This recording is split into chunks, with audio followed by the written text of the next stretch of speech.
নমস্কার বন্ধুরা, আমাদের টু সিস্টার্স ডিভোশনাল চ্যানেলের পক্ষ থেকে আপনাদের সবাইকে আন্তরিক শ্রদ্ধা। আশা করি সবাই ভালো আছেন, সবাই ভালো থাকুন, সুস্থ থাকুন, আনন্দে থাকুন, শ্রীহরি শ্রীচরণে এই প্রার্থনায় করি। আমি শ্রীমদ্ ভাগবত থেকে আপনাদের পাঠ করে শোনাচ্ছি। আমি দশম স্কন্ধ থেকে আপনাদের পাঠ করছি বিভিন্ন ছোট ছোট পর্বে। যদি আগের ভিডিওগুলো আপনারা শোনেন তাহলে ধারাবাহিকতাটা আপনারা বুঝতে পারবেন। আজকে দামোদর লীলা বা মা যশোদার হাতে বালক শ্রীকৃষ্ণের বন্ধনের যে অপূর্ব কাহিনী সেটি আমি পাঠ করছি। রাজা পরীক্ষিত জিজ্ঞেস করলেন, হে ব্রাহ্মণ, গোপরাজ নন্দ এমন কি পুণ্য করেছিলেন এবং ভাগ্যবতী যশোদাই বা কী এমন তপস্যা করেছিলেন যাতে স্বয়ং ভগবান শ্রীকৃষ্ণ তাঁর স্তন্যপান করেছিলেন? শ্রীকৃষ্ণের জনক জননী বসুদেব দেবকীও যা দেখতে সমর্থ হন নাই, নন্দ যশোদা তাই সমর্থ হয়েছিলেন কি করে? শ্রী সুখদেব বললেন, ইহারা পূর্বজন্মে বসুগণের মধ্যে সর্বশ্রেষ্ঠ দ্রোণ তাঁর পত্নী ধরা নামে মহা তপস্বী ছিলেন। ব্রহ্মার বরে নন্দ ও যশোদা রূপে ব্রজে জন্মগ্রহণ করেছেন। ভগবান পরম কৃপা বৈভবশালী শ্রীকৃষ্ণ ব্রহ্মার বরের সত্যতা সম্পাদন করার জন্য বলদেব সহ গোকুলে উপস্থিত হয়ে পরম মধুর বাল্যলীলা রসে আনন্দ বর্ধন করেছেন। একদিন যশোদা দধি মন্থন করছেন, এমন সময় কৃষ্ণ স্তন্য পিপাসু হয়ে জননীর নিকট এসে উপস্থিত হলেন।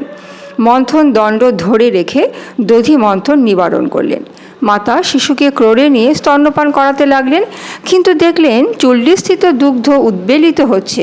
তিনি তার স্তন্যপানে অতৃপ্ত অবস্থায় পুত্রকে ত্রস্তভাবে ক্রোড় হতে নামিয়ে রেখে তিনি চুল্লির নিকট গেলেন। তাতে বালকের ক্রোধ হলো। কাঁদতে কাঁদতে সে একটি শিলাপুত্র দ্বারা দধি ভাণ্ড ভঙ্গ করলেন এবং গৃহের অন্যত্র গিয়ে ননি ভক্ষণ করতে লাগলেন এবং বানরদিগকে বন্টন করতে লাগলেন। যশোদায় ফিরে এসে দেখলেন তার পুত্র অধমুখ উদুকুলের ওপর বসে বানরদের ননি দিচ্ছেন এবং চতুর্দিকে চঞ্চল দৃষ্টি দিয়ে নজর রাখছেন। যশোদা ধীর গতিতে যষ্টি হস্তে এসে পশ্চাৎ ভাগে দাঁড়ালেন। বালকও বুঝতে পেরে দ্রুত উদুকুল হতে নেমে ভীতবৎ পলায়ন করতে লাগলেন। যশোদাও পশ্চাৎ ধাবন করলেন।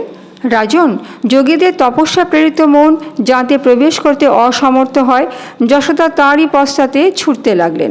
কিছু দূর যাবার পর তাকে ধরে ফেললেন। যশোদা লাঠি তুললেন, কিন্তু পুত্রকে অত্যন্ত ভীত সন্ত্রস্ত দেখে লাঠি ত্যাগ করে তাকে রজ্জু দ্বারা উদুকুলের সঙ্গে বাঁধতে ইচ্ছা করলেন। যার অন্তর বাহির পূর্বপর কিছুই নাই, যিনি স্বয়ংই অন্তরে বাহিরে পূর্বে ও পরে বিরাজিত এবং জগতের স্বরূপ মানব মূর্তিধারী অব্যক্ত, সেই পুত্রকে গোপিকা প্রাকৃতের মতন রজ্জু দ্বারা উদুকুলে বন্ধন করলেন। কিন্তু তখন বন্ধন করতে গিয়ে রজ্জু 2 আঙুল ছোট হলো। তারপর আরও রজ্জু যুক্ত করলেন, তাতেও ওইরূপ 2 আঙুল কম হলো। এইরূপে যশোদা গৃহের সমস্ত রজ্জু যোগ করেও বন্ধন সমাধা করতে পারলেন না। তখন পুরবাসীগণ কৌতুক পেয়ে হাসতে লাগল। মাতা বিস্মিতা হলেন। মাতা শান্ত্রা ঘর্মক্তা তার বেণী ও মাল্য বিক্ষুব্ধ দেখে কৃষ্ণ মাতাকে কৃপা করেই নিজেই বন্ধনস্থ করলেন। বিশ্ব যার বশ, তিনিও ভক্তের বশ, শ্রী ভগবান ইহা দেখালেন। মুক্তিপ্রদ শ্রীকৃষ্ণ হতে এই গোপ ললনা যে অনুগ্রহ লাভ করল, ব্রহ্মা, শিব বা বিষ্ণুর অঙ্কশানী লক্ষ্মীও তা লাভ করতে পারেন নাই।